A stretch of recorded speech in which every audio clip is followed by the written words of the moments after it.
Michael Jordan invests in private prisons.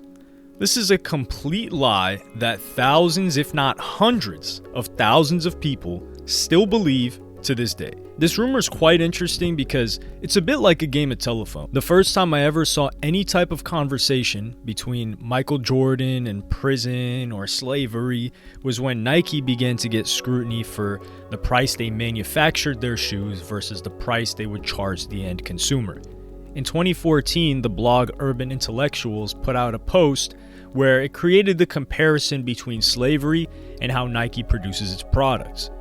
The prison connection became that a former Oregon representative had allegedly offered Nike competitive labor costs to bring their production back to America, also Oregon, where they were founded, and used prison labor that competes with the overseas costs that they have and also gets rid of the amount of money they have to pay to transport the goods from the Asian factories back to America.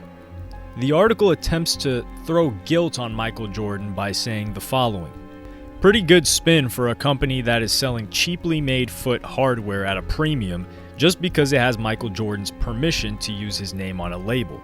Pretty good spin for a black man whom many have begun to see as a contributory cause to something that is only expected of white men. Yeah, Nike, do whatever you have to do to make yourself feel better about legal enslavement in a nation that outlawed it nearly 150 years ago. While this is definitely an attempt to wag their finger at Michael Jordan, they didn't outright accuse him of anything.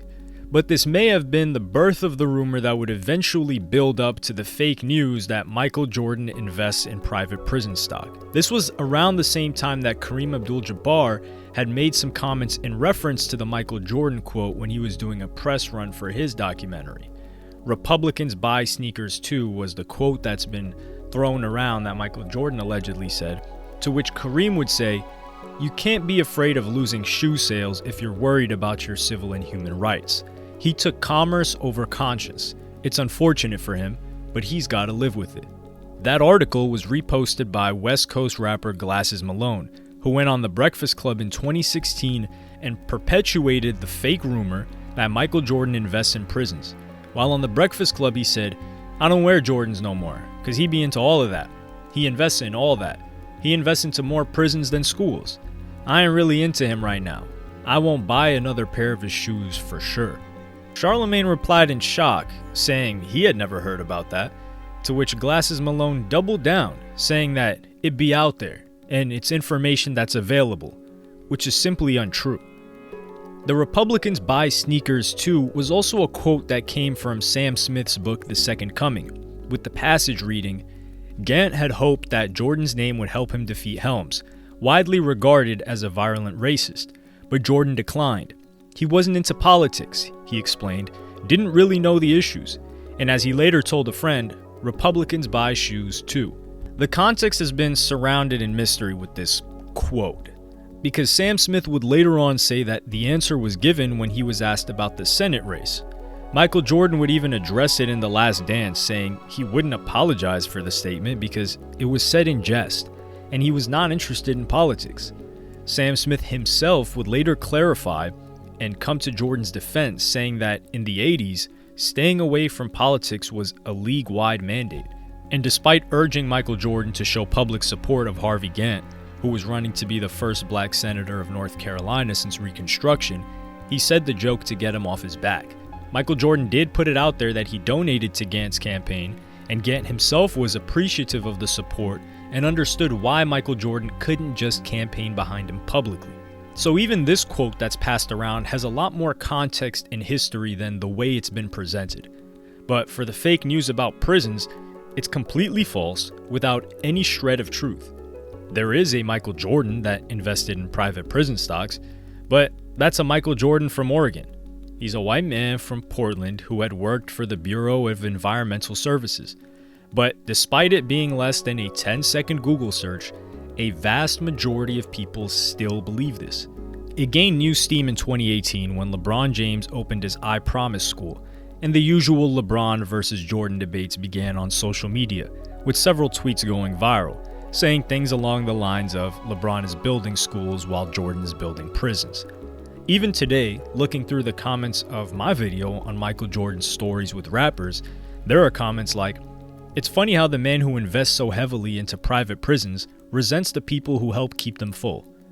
Jordan is only good basketball and helping build US prisons. No thank you. That's exactly why I don't wear his shoes. He's never did nothing for our community, but is the #1 investor in private prisons. Michael Jordan, heavily invested in the prison system. These are just a couple of comments out of the hundreds, if not over 1,000, that say he has something to do with profiting from prisons. Like I said, it was a game of telephone. You have some people believe he's just an investor in prison stock. Then there are people that believe he helps build the prisons. And then there are people who believe he's the #1 investor in building private prisons, which isn't true for either Michael Jordan. A lot of people have leaned into believing this fake information about Michael Jordan because he chooses not to be vocal politically, like the majority of entertainers, athletes, and musicians, which leads to the general public jumping to the assumption that he just doesn't care. But in a 2014 article for ESPN, Scoop Jackson argues otherwise and says that Michael Jordan is just playing a different game that may be more important than raising awareness or speaking out. Currently, Michael Jordan serves the role of CEO on the Hornets, while also being its owner. It makes him not only the first ever former player to become a primary owner of an NBA franchise, but also the NBA's only black principal/majority owner. One of, if not the most, diversified staffs in all professional sports. One very similar to the makeup to the staff he helps cultivate at his other business venture with Nike, the Jordan brand. Michael's willingness to hire, support, and promote minority leaders throughout his business ventures has been remarkable, Larry Miller, president of the Jordan brand, said in defense of the perception that the depths of Jordan's contribution to the struggle goes no further than that of a glorified pitchman. He's always been focused on creating successful and sustainable businesses and has empowered minority leaders, including myself, with the opportunity to grow and advance those businesses. He goes on to show a different point of view to boycotting, taking a knee, or going to social media or interviews with outrage, albeit justified, with the perspective on slowly and silently infiltrating and putting people in positions of power economically within those same systems. Would Jordan being a more vocal role model have a greater impact than him being an economic one? Because in a society built around economics, oftentimes the best way to counter and take a stand against a Donald Sterling is not by boycotting Clipper games or placing player jerseys inside out warm-ups at center court. It's by having a black man in the same position of ownership that Sterling was and doing the things and creating opportunities for blacks that Sterling wouldn't.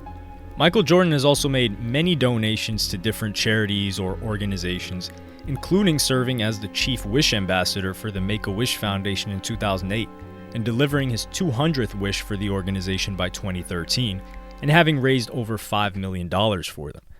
After winning a settlement in 2015 for supermarkets using his name without permission, he donated all of that money to 23 different Chicago charities.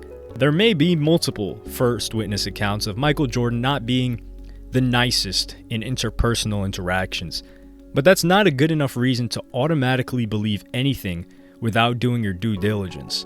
But nothing has changed because there was also fake news about an Oprah episode and Tommy Hilfiger being racist that I did a video on, which is on your screen right now. Check it out.